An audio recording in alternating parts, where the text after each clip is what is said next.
Bismillahirrahmanirrahim. Nahmaduhu wa nusalli ala rasulihil karim. Amma ba'd. Assalamualaikum warahmatullahi wabarakatuh.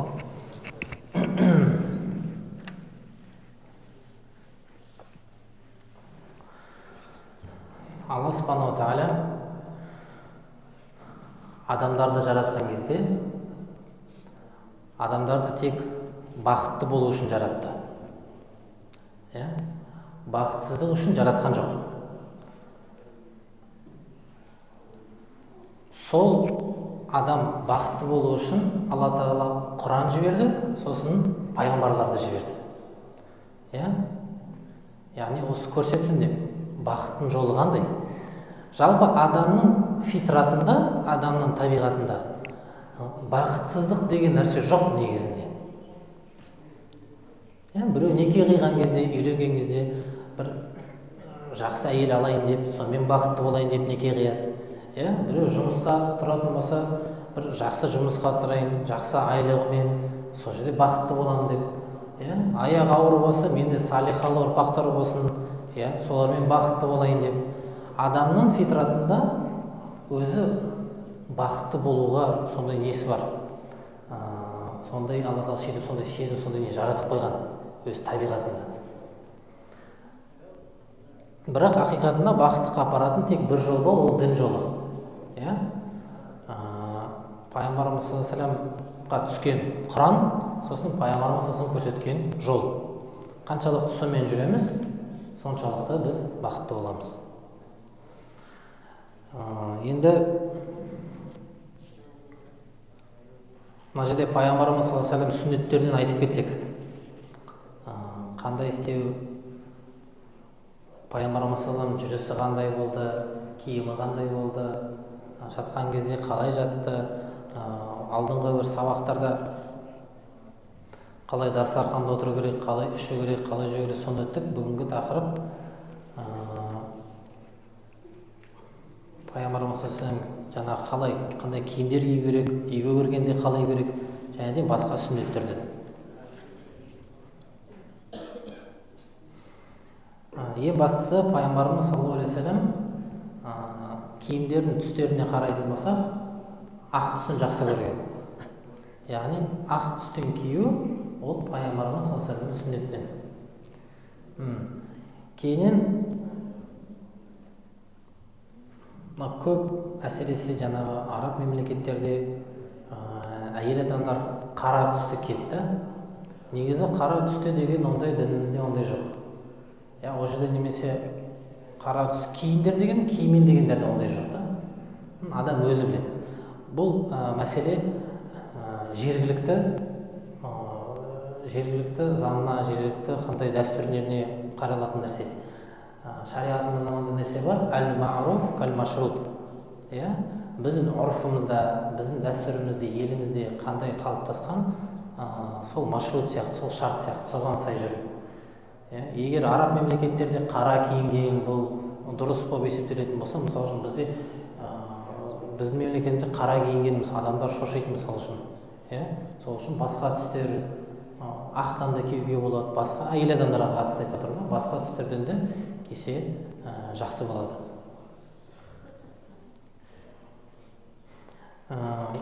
Кейіннен пайғамбарымыз саллаллаху алейхи вассалам киген кезде жаңағы жубба деген үстіңгі киімдер киген кезде оң жақтан киетін. Бірінші оң жақтан киетін, сосын сол жақтан.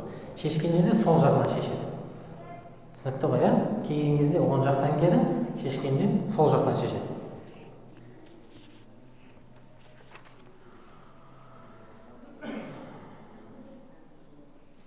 Намаз оқыған кезде бас киім кию сүннет болып есептеледі. Ханафи фиқ кітаптарында келеді. Қажылықта ихрам деген бар. Ихрам киген кезде ешқандай киімдер киюге болмайды. Қажылықта умрада болғандар біледі. Ихрам киген кезде екі мата киеді ғой. Екі матадан басқа ештеңе киюге болмайды. Іш киімді, басқа ештеңе киюге болмайды. Сол кезде ихрамды киместен бұрын айтады, ихрам кигеннен кейін бас киімді шешесіңдер деп фиқ кітаптарында келеді солай. Яғни бұл не деген сөз? Бұл деген сахабалар, және сахабаларының өмірлерінде әрдайым бас киіммен жүрген деген сөз. әрдайым бас киіммен жүрген деген сөз. Сол үшін бас киім кию сүннет. Кейіннен аяқ киім кию. Аяқ киім киген кезде оң аяқпен киеді, шешкен кезде сол аяқтан шешеміз. Кигенде оң аяқтан киеміз, шешкенде сол аяқтан шешеміз. Жалпы дінімізде көп нәрсе байқасаңыздар, жақсы нәрселердің бәрі оң жақтан болады. Жаман нәрселер бәрі сол жақтан болады.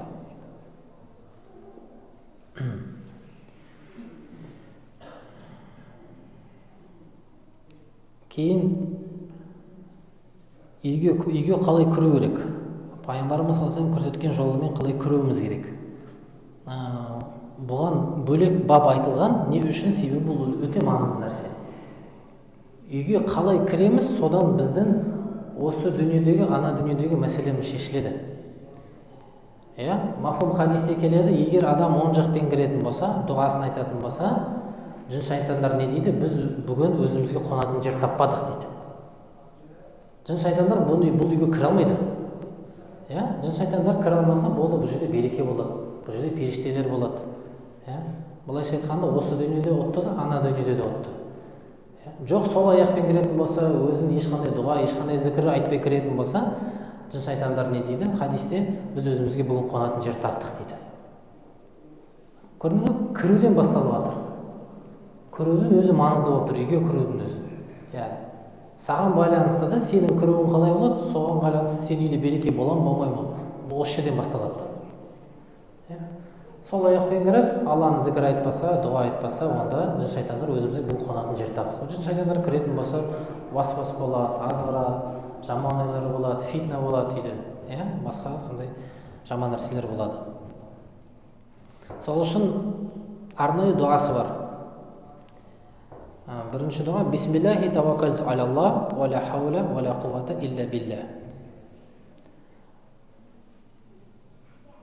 Бұл үйден шыққан кезде Бисмиллахи таваккалту алаллах, ва ла хаула ва ла қуввата илля биллах. Екіншісі, ол кірерде. Үйде шығарда, бұл екіншісі үйге кірерде. Үйге кірерде Бисмиллахи валажна, ва Бисмиллахи хараджна, ва аля раббина таваккална. Алланың атымен кірдім, Алланың атымен шықтым, тек Аллаға ғана тәуекел еттім. Осы дұғаларды жаттап алсаңыздар жақсы болады.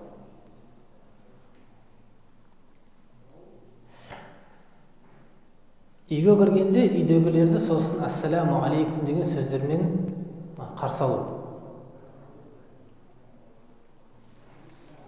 Қазір жастардың арасында әсіресе көп жаман нәрселер қалыптасып жатыр. Бір-бірін шошытады, бір-бірін басқаша дұрыс емес нелермен күтіп алады. Немесе пайғамбарымыз саллаллаху алейхи вассалам сүннеттерінен Медина қаласына келген кезде бірінші үйге бармайтын ешқашан. Бірінші мешітке барады. Не себептен? Себебі мешітке барып, үйдегілеріне хабар жетсін пайғамбарымыз қалада екен. Үйдегілер өздері киініп, боянып, жақсы қарсы алады екен. Бұл негізі үлкен пайғамбарымыз сүннеттер. Бұл екі жақтан да мәселе. Ер адам жақтан алдын ала ескерту. Мысалы үшін сапардан келіп біреулер аяқ астынан кіріп қалады. Неге ол дұрыс емес? Себебі мүмкін әйелін басқа шаруалар жасап жатыр, мүмкін үйді жинап жатыр, мүмкін жаңағы бір киініп, өз-өзіне қарап үлгермеген шығарды. Сен сол күйде көріп қаласың да әйеліңді. Неге десеңдер, өйткені әйел адам деген күйеуін жақсы қарсы алу керек. Әйел адам күйеуін жақсы қарсы алу керек. Ол да үлкен сүннеттердің бірі. Көп ажырасу мәселелері, көп сондай түсініспеушіліктер болып жатыр ғой. Жалпы әйел адам күйеуінің алдына жақсы қарсы алу керек. Күйеуді әйел адамның алдына жақсы жуынып, шайынып, жақсы киім, қырынып деген сияқты сондай таза жүру керек, бір-біріне жақсы көріну керек. Бізде қандай үйде қалай болса солай жүреді, сыртқа шыққанда жаңағы өзін жақсы боянып несейді, дұрыс емес ол. Керісінше, сыртта деген бөтен адамдар, бөтен ерлер, ішке кіргенде жақсы жүру керек. Күйеуінің алдына жақсы көру керек. Себебі күйеуінің алдына әйел адамдардың жәннаты.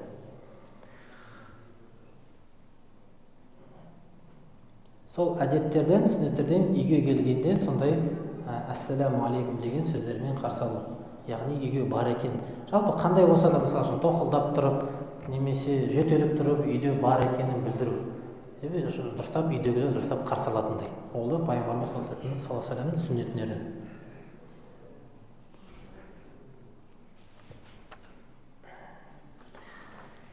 Кейін мисвак. Мисвак дегеніміз пайғамбарымыз саллаллаху алейхи вассалам үлкен сүннеттердің бірі.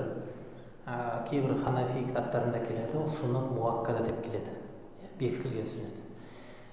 Пайғамбарымыз саллаллаху алейхи өлердің кезінде де Айша анамыз айтқан, маған жаңағы мисвакты берші деп. Айша анамыз өзі тісімен жұмсартып пайғамбарымыз саллаллаху алейхи өлер сәтінде мисвак берген. Пайғамбарымыз саллаллаху алейхи өлер кезінде де мисвак қолданған екен. Соны мисвакты жатарда қолдану, ұйқыдан тұрғанда қолдану, әрбір дәрет алған кезде қолдану, ол пайғамбарымыздың сүннеті болып есептеледі. Сүннеттің мисвактың пайдалары өте көп. 70-тен аса пайдалары бар. Асқазанға пайдасы бар, көзге пайдасы бар, пайдалары көп. Бірақ ең үлкен пайдасы, мисвактың ең үлкен пайдасы, адам өлген кезде шахадатпен өледі дейді. Мисвак қолданған адам өлер сәтінде міндетті түрде шахадат айтып өледі. Соның ең үлкен пайдасы. Тек сол үшін ғана мисвак қолдану керек негізінде.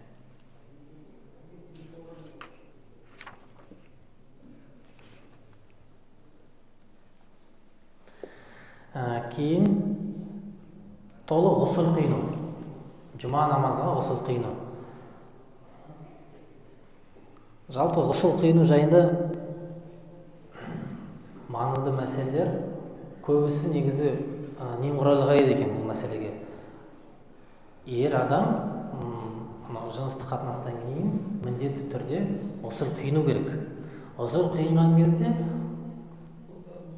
фиқ кітаптарында келеді, тамақты шайғанда ғыр-ғыр деп тамақ өшіргеннен шаю керек. Мысалы үшін дәрет алған кезде дәретті бұлай ары тамаққа дейін шаю парыз емес. Аузын бұлай шайсаң да болады. Бірақ ғұсылда тамаққа дейін ғыр-ғыра жасау керек та, тамаққа. Мұрынды тартқан кезде мұрын өшірге дейін, мұрынның ортасына дейін осындай жұмсақ жері бар ғой, осы жерде. Осы жерге дейін жету керек су деген. Ғұсыл қиынған кезде. Ғұсылсыз ер адамға жүруге болмайды мүлдем. Кейбір кітаптарда келеді, егер мұстахабтардан сен барып жатарда да жыныстық қатынастан кейін барып жатарда ғұсыл алады. Кейбіреулер оянғаннан кейін барып алады.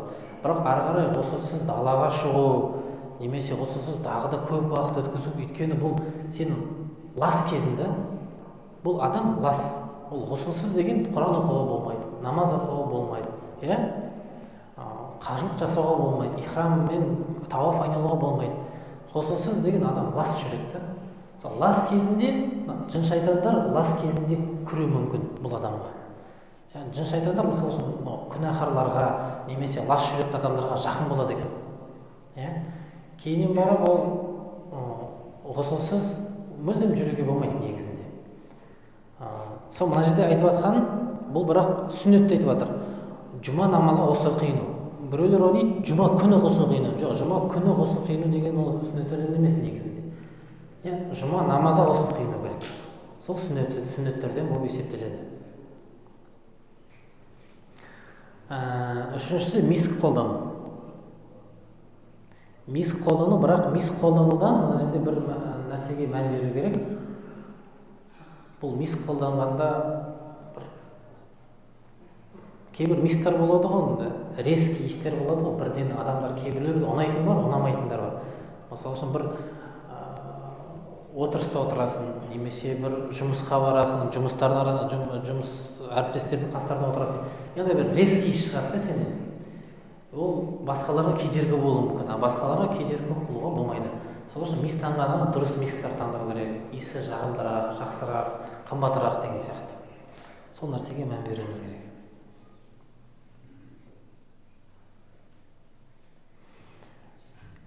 Үйден дәрет алу. Мешітке барғанда үйден дәрет алып, мешітке келу, ол да сүннеттерден болып есептеледі. Мешітке кіргенде, сосын оң аяқпен кіру, шыққанда сол аяқпен шығу. Оң аяқпен кірген кезде Аллахумма фтахли абуаба рахматик деген сөзді айту. Бұл сүннет.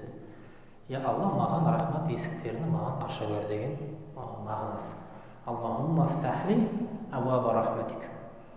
Шыққан кезде сол аяқпен шығасың. Аллахумма инни ас'алука мин фадлик. Аллахумма инни ас'алука мин фадлик. Я Алла, мен сенен өз мейірімнен, өзінің фадылынан сұраймын деген мағына. Кейіннен сәлем беру. Сәлем беру деген ол үлкен пайғамбарымыз сүннеттерінен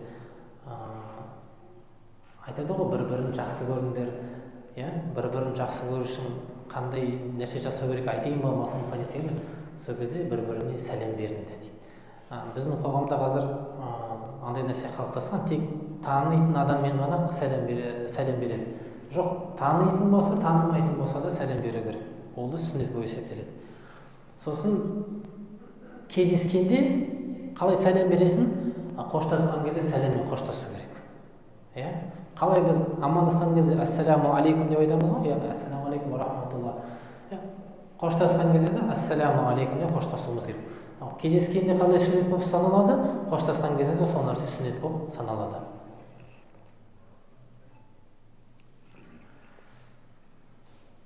Иншалла, Алла Тағала осы сүннеттерімізге баршамызды амал етуімізге нәсіп етсін. Иншалла. Бұл сүннеттерге қаншалықты мән берсек, қаншалықты жүрсек, пайғамбарымыз саллаллаху алейхи ва саллям бәрібір басқа адамдар сияқты өмір сүрді ғой. Бала шағасына уақыт бөлді, мешітке де барды, дәрет алды, басқа нәрселерді жасады, сахабалар да басқа нәрсе жасады, сапарға шықты. Бірақ осы жолмен істейтін болсақ, біз ұтамыз да. Сол кезде ғана бақытты боламыз. Осы нәрселерге әдет қылып өмірімізге алып келсек, Алла Тағала бізге осы дүниеден де берекесін береді, ана дүниеден берекесін береді. آخر دعوانا أن الحمد لله رب العالمين ربنا آتنا في الدنيا حسنة وفي الآخرة حسنة وقنا عذاب النار برحمتك يا رب الله.